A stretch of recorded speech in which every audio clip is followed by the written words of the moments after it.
নাটোরের বড়াই গ্রামের চান্দাই পূর্বপাড়া এলাকায় বিরোধপূর্ণ জমির ভুট্টা কাটা নিয়ে দুপক্ষের রক্তক্ষয়ী সংঘর্ষের ঘটনা ঘটেছে। এতে এক নারীসহ উভয় পক্ষের কমপক্ষে ৮ জন আহত হয়। বৃহস্পতিবার সন্ধ্যা ৭টার দিকে এ ঘটনা ঘটে। আহতদের বড়াইগ্রাম উপজেলা স্বাস্থ্য কমপ্লেক্সে ভর্তি করা হয়েছে।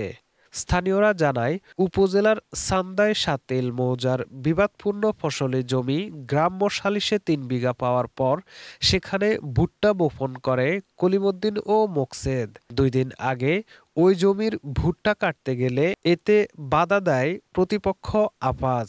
বুধবার এ নিয়ে দ্বন্দ্ব লেগে কলিমুদ্দিন পক্ষের সাকান হোসেন এর গলায় দা দিয়ে কোপ দেয় অপর পক্ষের লোকজন।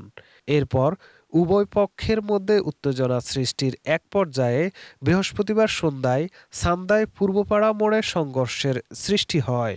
এ সময় দা, কুড়াল, লাঠি, হাসুয়াসহ দেশীয় অস্ত্র নিয়ে উভয় পক্ষ সংঘর্ষে জড়িয়ে পড়ে বলে জানা যায়।